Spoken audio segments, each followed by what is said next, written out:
안녕하세요. 우리가 너무나 당연하게 믿고 사는 것들 있잖아요. 예를 들면 인간은 원래 이기적이야 같은 생각이요. 만약에 이게 사실 진리가 아니라 우리가 그냥 대물림 받은 오래된 신화에 불과하다면 어떨까요? 오늘 바로 이 흥미로운 가능성에 대해 함께 이야기 나눠보겠습니다. 자, 그럼 본격적으로 한번 들어가 볼까요? 이 모든 이야기를 이해하려면 먼저 알아둬야 할 핵심 개념이 하나 있습니다. 우리 사회를 보이지 않게 움직이는 어떤 이야기에 대한 건데요. 여기서는 이걸 문화신화라고 부릅니다. 말 그대로 한 사회가 스스로에게 계속해서 들려주는 뭐랄까 오래된 이야기 같은 거예요. 근데 진짜 중요한 건 우리도 모르는 사이에 이 신화가 우리의 가치관이나 태도, 행동 하나하나를 결정한다는 거죠. 그리고 진짜 문제는요. 이 신화가 우리의 진짜 모습, 그러니까 타고난 본능과는 정반대의 이야기를 하고 있다는 겁니다. 그렇다면 도대체 우리가 물려받았다는 그 결함 있는 신화라는 게 뭘까요? 여기로는 딱 두 가지를 짚어주고 있어요. 첫 번째는 인간은 태어날 때부터 악하다는 원죄 신화. 그리고 두 번째는 아마 많이 들어보셨을 거예요. 적자생존. 오직 강한 자만이 살아남고 그래서 이기적인 행동이 정당화된다는 생각이죠. 이 두 가지 신화가 합쳐지면서 결국 세상은 끊임없이 경쟁하고 서로를 경계해야만 하는 두려운 곳이라는 세계관을 만들어냈다는 거예요. 이게 바로 수많은 사회 문제의 뿌리라는 거고요. 바로 이 지점입니다. 이런 신화들이 그냥 오래된 이야기 책 속에만 있는 게 아니라 지금 우리가 살아가는 방식, 다른 사람과 관계를 맺는 방식 자체를 만들어 왔다는 거죠. 그런데 만약에 이 모든 게 다 잘못된 이야기라면요? 이 자료는 바로 여기서 아주 강력한 반박을 내놓습니다. 우리의 진짜 본능은 우리가 지금까지 들은 것과는 완전히 다르다는 거죠. 바로 이겁니다. 우리의 가장 근본적인 본능은 생존 그 자체가 아니라 공정함, 그리고 하나됨, 사랑이라는 거예요. 그러니까 경쟁이 아니라 서로 연결되려는 마음이 우리 본성이라는 거죠. 한번 생각해 보세요. 우리가 진짜로 이기적인 존재라면 왜 위험에 빠진 낯선 사람을 보면 나도 모르게 내 몸을 던져서라도 구하려고 할까요? 이게 바로 우리가 머리로 계산하기 전에 튀어나오는 진짜 우리 모습이라는 겁니다. 자, 그런데 여기서 말하는 공정하며 우리가 흔히 생각하는 모든 걸 똑같이 나누는 것과는 의미가 좀 다릅니다. 이 차이를 이해하는 게 아주 중요해요. 여기 표를 보시면 그 차이가 확 들어오실 거예요. 왼쪽의 공정함은 모두에게 동등한 기회를 주는 거예요. 사람마다 다른 개성을 존중하고 축하해 주는 거죠.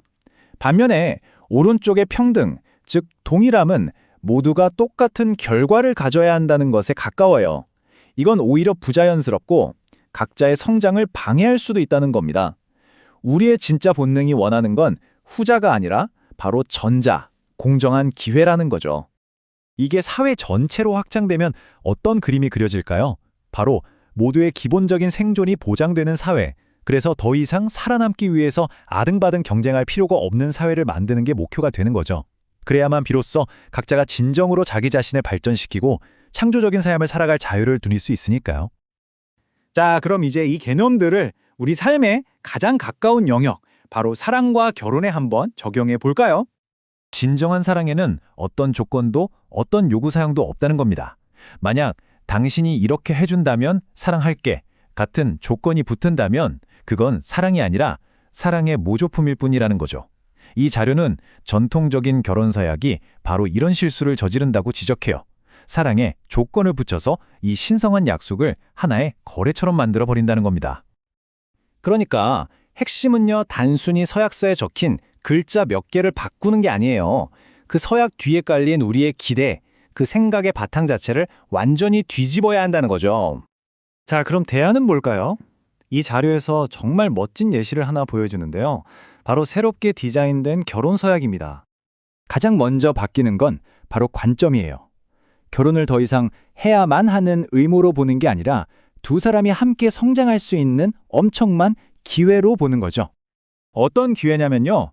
서로가 온전히 자기 자신을 표현하고 또 성장할 수 있도록 돕는 기회, 그리고 서로를 통해 스스로에 대해 가졌던 잘못된 생각들을 치유하고 궁극적으로는 두 영혼이 하나로 합쳐지는 그런 기회라는 겁니다. 이런 관점은 결혼 반지의 의미까지도 바꿔놓습니다. 반지가 더 이상 상대를 내 것으로 만드는 포획의 상징이 아니라 서로를 따뜻하게 감싸 안는 포용의 상징이 되는 거죠. 구속이 아니라 함께함의 표현이 되는 겁니다. 이 서약의 핵심은 이거예요. 내가 상대를 통제하거나 바꾸려고 하거나 어떤 식으로든 제약하지 않겠다는 약속. 대신 상대방이 있는 그대로의 진실한 자기 자신을 표현할 때 그것을 온 마음으로 축하해주겠다는 약속이죠. 그리고 어쩌면 이게 가장 심오하고도 아름다운 약속일 텐데요. 상대방이 스스로에 대한 믿음을 잃고 어둠 속에 있을 때조차도 나는 항상 당신 안에 신성한 빛을 보고 믿어주겠다는 약속입니다. 사실 이게 말처럼 쉽지는 않죠. 이 문장이 그 어려움을 정확히 짚어내고 있어요. 누군가를 통제하는 것보다 자유롭게 해주는 게 훨씬 더 어렵다고요. 왜냐하면 누군가를 통제하면 내가 원하는 걸 얻지만 그 사람을 자유롭게 해주면 비로소 그 사람이 원하는 걸 얻게 되니까요. 그래서 이 모든 이야기를 관통하는 마지막 질문은 바로 이겁니다. 어쩌면 우리가 사랑하는 사람에게 줄 수 있는 가장 위대한 선물은 바로 그 사람의 자유가 아닐까요? 오늘 이 내용 한번 곰곰이 생각해 보시면 어떨까요?